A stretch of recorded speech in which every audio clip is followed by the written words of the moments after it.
고린도후서 7장 1절 말씀 마음을 집중하시고 함께 읽어보십니다.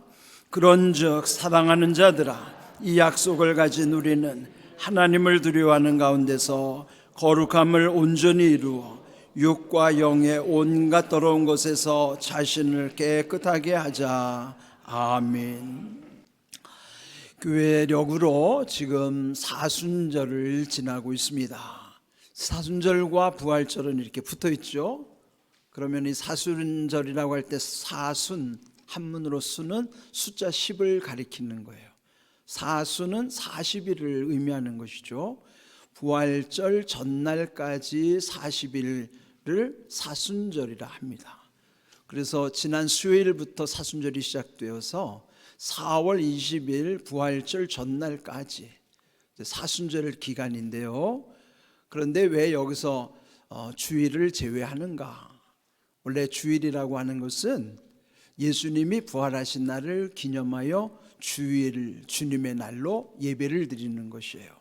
그러므로 이 주일은 부활의 의미가, 부활의 영광을 우리가 늘 하나님께 또 우리의 마음을 드리는 것입니다.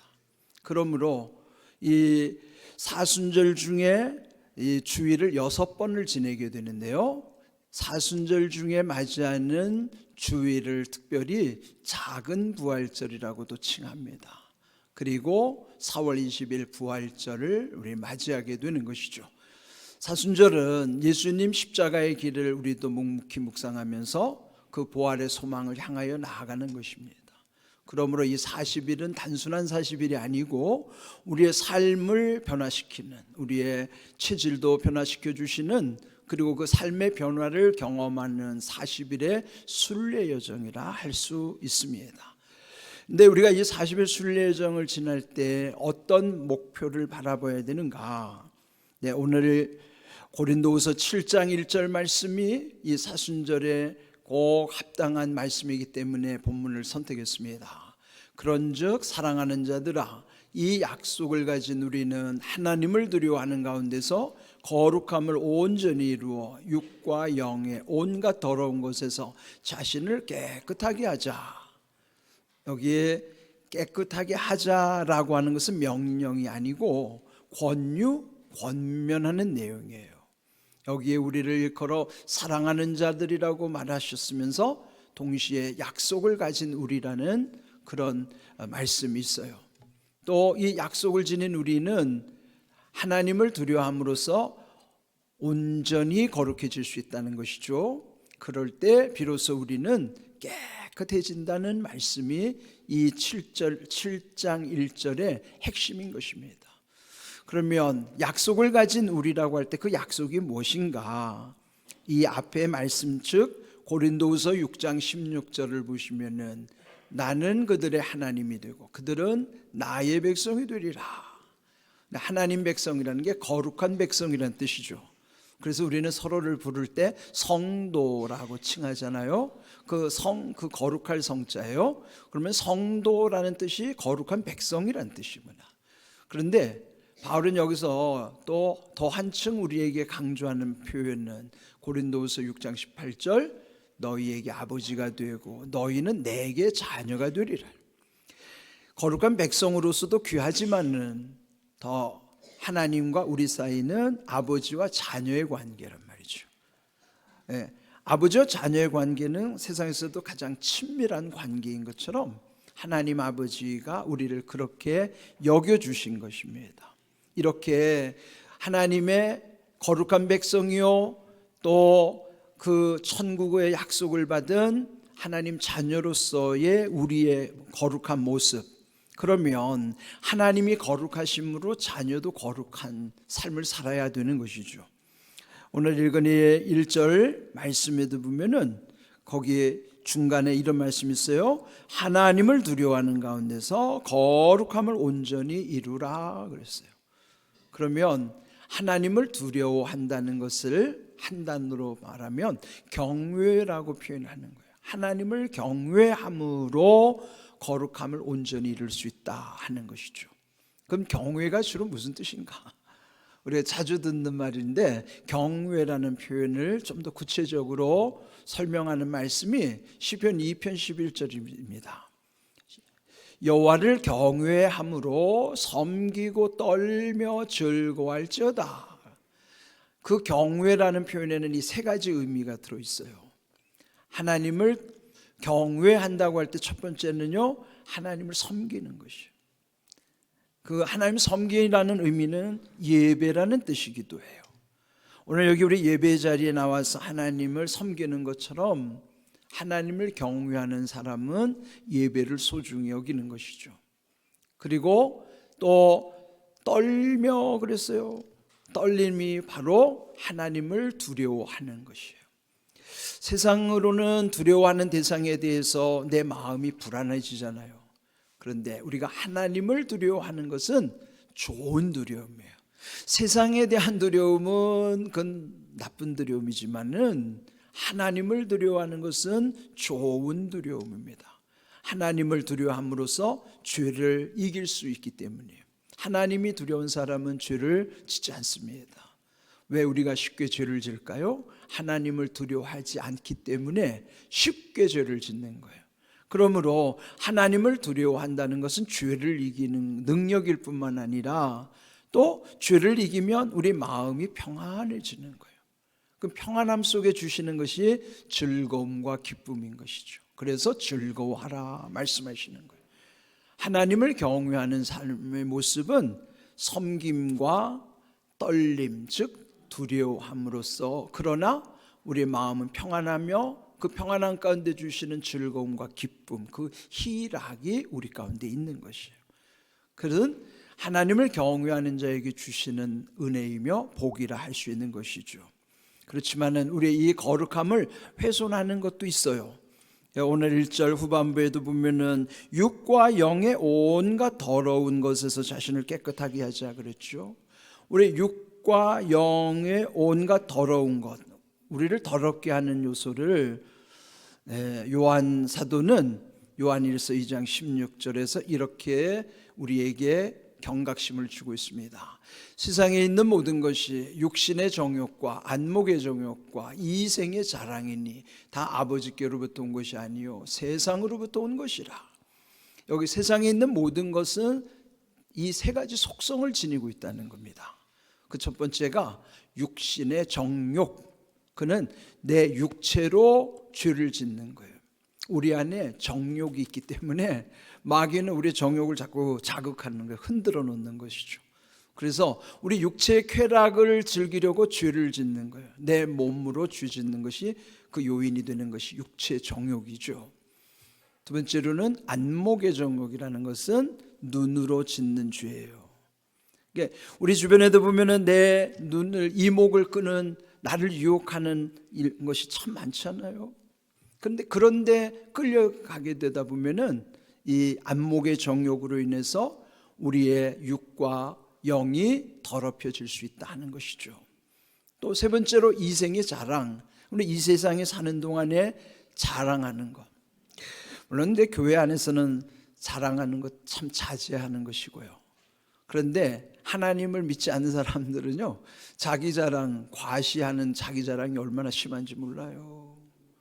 그 얘기 여러분 주변에서 이렇게 그분들 이야기하는 거 들어보면은 그 얘기가 한결같이 보면은 자기 집이 얼마나 크다든지, 차는 어떤 좋은 차인지, 자기 남편과 아이는 또 어떤 사람들이라는 거, 그런 과시하고 그 속에는 또 허세가 있는 거예요. 그렇게 자랑하기를 좋아하는 거예요. 그런데 이런 모든 세상의 현상들이 우리의 육체도 영도 온갖 것을 더럽히게 되는 이유가 된다 하는 것입니다. 이런 모든 것, 그래서 우리는 늘 이런 거 조심해야 되죠. 그런데 그 다음 17절 말씀이 사실은 더 중요한 말씀이죠. 이 세상도 그 정욕도 지나가되 오직 하나님의 뜻대로 행하는 자는 영원히 거하느니라 그랬습니다. 육신의 정욕, 안목의 정욕, 이생의 자랑은 결국은 다 지나갈 것입니다. 우리 흔히 주변에서도 많이 듣는 말이 있어요. 이 또한 지나가리라. 얘는 신앙생활하는 분들은 이게 혹시 성경에 있는 말씀인가? 아닙니다. 그 비슷한 말씀이 요한일서 2장 17절의 말씀이에요. 이건 다윗의 반지에서 나온 말이라고 그러죠. 다윗이 자기가 어떤 잘 될 때나 안 될 때나 잘 된다고 교만하지 않고 또 안 된다고 비굴하지 않고, 그래서 한결같이 지낼 수 있는 비결을 반지에다 새기고자 그것을 요청했는데, 결국은 그 아들 솔로몬이 이제 그 반지를 만드는 세공하는 사람에게 말해준 것이죠. 그것이 솔로몬이 말한 것이 이 또한 지나가리라. 그렇습니다. 여러분, 좋은 것도 힘든 것도 다 이 또한 지나갈 것입니다. 여기 요한일서 2장 17절 말씀처럼 이 세상도 그 정욕도 다 지나갑니다. 그런데 영원한 것은 하나님 뜻대로 행하는 자만이 영원하게 된다는 것이죠. 그러면 영원한 것은 땅에 있는 것이 아니죠. 영원한 것이 있는 곳이 거기가 하늘이요, 천국입니다. 그러므로 하나님 뜻을 행하는 자만이 영원한 천국에 소망을 두고 살아갈 수 있는 것입니다. 지나가는 것에 여러분 집착하지 마십시오.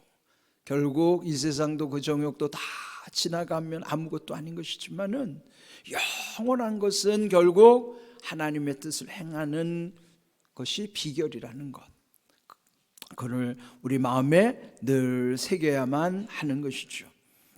이와 같이 이렇게 지나가는 것에 집착하지 말고, 그러나 우리가 이 세상을 사는 동안에도 끊임없이 주님은 우리에게 거룩한 길을 가게 하시는 거예요. 그 거룩하게 되어져 가는 과정을 일컬어서 성화라고 그러죠. 거룩할 성, 되어질 화, 거룩하게 되어지는 과정이 성화예요. 우리 감리교 신앙은요, 성화를 굉장히 중요하게 여기는 거예요. 보통은 이제 구원받은 것으로만 만족하고 거기에 집착하는 것이 아니라, 구원받았으면 우리 천국에서 내 구원이 완성될 때까지 이 세상의 길을, 오늘 이 본향을 향하여 찬양한 것처럼 우리 이 세상 길을 가는 동안에 예수님과 동행하는 과정이 예수님을 닮아가는 과정, 어제보다 오늘, 오늘보다 내일이 점점 예수님을 닮아서 거룩해져 가는 것, 그것을 성화라 하는 거예요. 그러면 이렇게 거룩한 삶의 변화를 이루려면 어떻게 해야 될까요? 고린도후서 5장 17절, 그런즉 누구든지 그리스도 안에 있으면 새로운 피조물이라, 이전 것은 지나갔으니 보라 새 것이 되었도다 그랬죠. 여기도 보시면은 이전 것은 다 지나갔다는 거예요. 보라 새 것이 되었도다. 새 것은 땅에 있지 않아요. 전도서에도 보면 해 아래 새 것이 없다고 말씀하시잖아요. 그 해 아래 이 세상에는 새 것은 없는 것이에요. 다 지나가는 것뿐이에요. 새 것이 어디 있을까요? 그것이 바로 영원한 천국에 그 새 것이 있는 것이에요. 우리가 새로운 피조물이 된다는 것은 영원한 천국에 갈 수 있다는 의미이기도 하죠. 그런데 새롭게 거룩하게 변화되는 비결은 누구든지 할 수 있어요. 그런데 아무나 되지 않아요. 그것은 그리스도 안에 있는 사람만이, 주 안에 있는 사람만이 새로운 피조물로서 영원한 천국 소망 가운데 거하기 때문인 것이에요. 그러므로 우리가 이 세상 살아가는 과정 속에서, 또 지금 우리 사순절 40일 순례 여정은 예수님을 닮아가는 순례 여정이에요. 여러분이 40일이라고 하는 것을 그냥 소홀히 여기지 마시고, 주님과 이 십자가의 길을 동행한다고 생각하면 그 부활의 소망을 향하여 주님과 함께 가는 이 길이야말로 우리가 더욱 거룩해져가는 또 과정인 것입니다.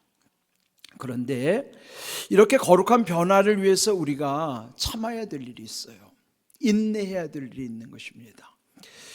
보통 우리가 어떤 제품에 보면은 그 제품을 소개한 맨 끝에 주의사항이라는 표시가 있어요.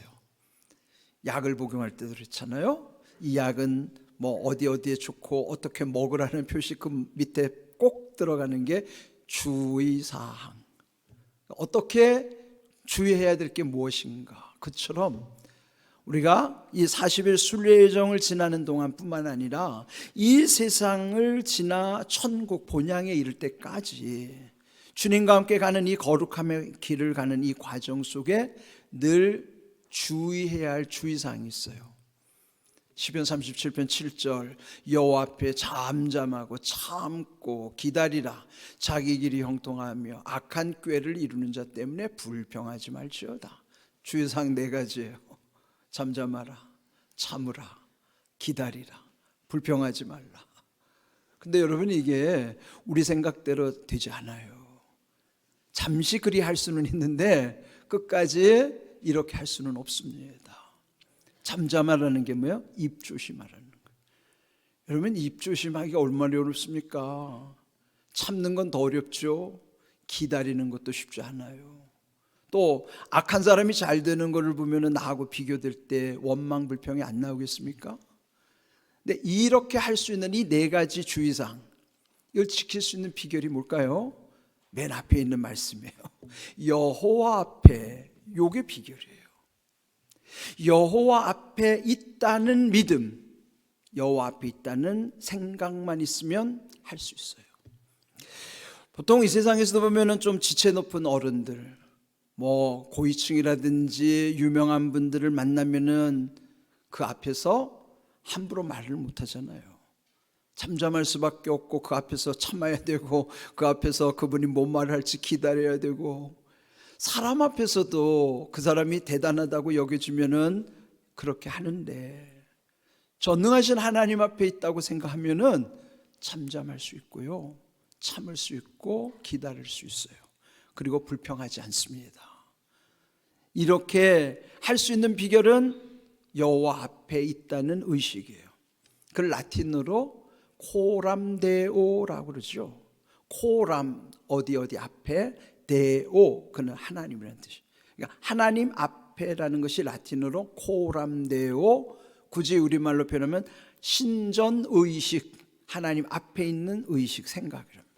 그 코람데오라고 하는 믿음이 있으면 얼마든지 잠잠할 수도 있고 참을 수도 있고 기다릴 수도 있고 불평하지 않습니다. 그러니까 우리가 이 40일 순례 여정을 지내면서 이 주의사항, 여러분 억지로 지키려고 할 것 없이 여호와 앞에 있다는 것만 붙잡고 살면 이 주의사항은 다 지킬 수 있어요. 코람데오, 하나님 앞에 있다는 것을 잊어버리지 않으면, 그리고 그 믿음 붙잡고 살면 이렇게 잠잠하고 참고 기다리라, 그리고 불평하지 않을 때 내 삶이 더 거룩해져 가는 거예요. 그러면서 내 체질이 바뀌기 시작하는 거예요. 여러분이 40일 사순절 순례 여정뿐만 아니라 본향을 향하여 우리가 인생길을 가는 동안에 시편 37편 7절 이 주의사항을 꼭 지키시길 바랍니다. 여호와 앞에 있다는 걸 놓치지 마십시오. 그러면 여러분이 얼마나 크게 유익한지 몰라요.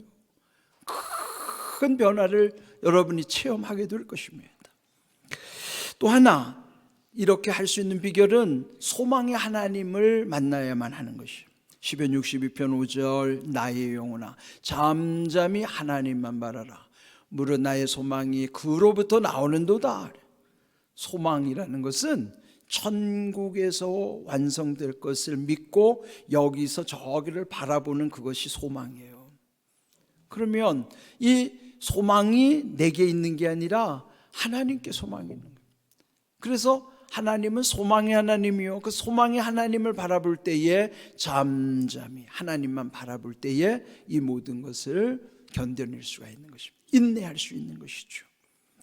이렇게 소망의 하나님을 의지하며 살아갈 때에 우리 안에서 점점 경험할 수 있는 것, 즉시로 경험할 뿐만 아니라 점점 더 경험할 수 있는 것은 로마서 15장 13절 말씀입니다.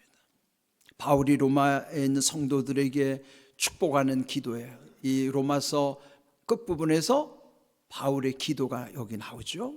소망의 하나님, 모든 기쁨과 평강을 믿음 안에서 너희에게 충만하게 하사 성령의 능력으로 소망이 넘치게 하시기를 원하노라, 기도하노라, 이렇게 기도하잖아요. 그런데 소망의 하나님을 의지할 때 여기에 지금 5가지 기록된 대로 즉시로 느낄 수 있지만 점점 더 많이 느낄 수 있어요. 그게 뭘까요? 기쁨이에요. 기쁨이라는 건 돈 주고 살 수 없어요. 물론 돈 있으면 기쁘잖아요. 그건 잠시 기쁨이에요. 그렇지만은 소망이 하나님 주시는 기쁨은 천국과 맞닿아 있는 기쁨이므로 영원한 기쁨이라. 그 기쁨이 어디로부터 오는가? 평안함 속에서 오는 거예요. 그래서 평강도 함께 오는 것이에요. 그것을 위하여 우리는 믿음이 필요한데, 믿음 안에서 또 그런 게 충만하게 할 뿐만 아니라 내 힘으로 감당할 수 없으니 성령의 능력을 부어주시고 그 소망은 점점 넘치게 하시겠노라 하는 거예요. 우리가 이렇게 주의상 시편 37편 7절 말씀뿐만 아니라 소망의 하나님을 바라볼 때에 이와 같이 기쁨도 평강도 믿음도 성령의 능력도 소망도 점점 더해지게 하시는 거예요. 뭐든지 한순간에 모든 것이 이루어지진 않아요. 그것이 계속 이어지고 지속적일 때에 거기에 효력이 생기는 거예요. 20여 년 전에 제가 금란교회에서 한 6년 동안 부목사로 섬긴 적이 있어요. 근데 그때 새벽 기도를 마치고 금란교회 앞에 산이 하나 있는데 그게 망우산이에요.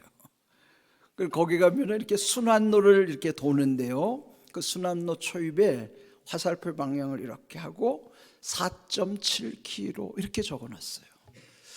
제가 그걸 돌면서 이게 하루는 4.7km를 돌지만은 꾸준히 100일 동안 돌면 4.7km가 100일 후에는 몇 킬로를 도는 셈이에요? 470km를 도는 거예요. 서울에서 부산까지 도로 원표상 470여 킬로거든요. 그러면은 하루 한 바퀴는 아무것도 아닌 거지만은 꾸준히 100일을 돌으면은 어느새 나는 서울에서부터 부산까지 가는 거리만큼 그 모든 것이 꾸준하게 내 몸에 좋은 영향력을 미치게 되는 것이죠. 무슨 일이라든지 선한 일은요 지속적으로 해야 되는 거예요. 그래서 여러분이 40일 사순절 순례 여정, 그래 오늘 말씀의 제목을 사순절 삶의 변화 40일 이렇게 정한 거예요. 이 40일 꾸준히 하게 될 때에 성령께서 우리를 변화시키심으로 그 거룩함의 능력으로 우리 체질도 달라지고요. 이 말씀의 은혜 가운데서 우리에게 누리게 하심이 얼마나 큰지 몰라요. 오늘 4일 지났는데 앞으로 36일 남았습니다. 좀 늦었지만 여러분 아직 못하시는 분들 합류하십시오. 유튜브로라도 들어오세요. 그래서 이 40일 순례 여정을 통해서 우리 하나님이 예비하시는 은혜를 우리가 누려야 하는 거예요. 하나님은 말씀의 약속대로 이루시는 분입니다. 그래서 말씀대로 이루시는 은혜와 복을 날마다 평생 더불어 온전히 체험하고 간증하고 누리는 것이에요. 그렇게 하기를 위해서 우리는 함께 지금 기도하고 있어요. 오늘 주신 말씀을 여러분 마음에 잘 새기십시오. 그저 한두 번 했다고 효력이 없는 것으로 생각하지 마시고 꾸준하게 40일뿐만 아니라 우리 평생을 본향에 이를 때까지 우리의 이 삶이 거룩해져가는 삶, 성화의 과정인 것을 믿고 주님과 동행하는, 내가 여호와 앞에 있으면서도 예수님과 함께 내 인생의 길을 가고 있다는 것이, 그 속에 예수님을 더욱 닮아서 거룩해지게 하신다는 것을 기억하십시오. 오늘 주신 귀한 말씀의 은혜가 여러분에게 이루어지기를 축복합니다. 그러므로 말씀대로 이루시는 은혜와 복을 체험하고 간증하고 누릴 수 있기를 다시 한번 주님의 이름으로 축복합니다. 아멘.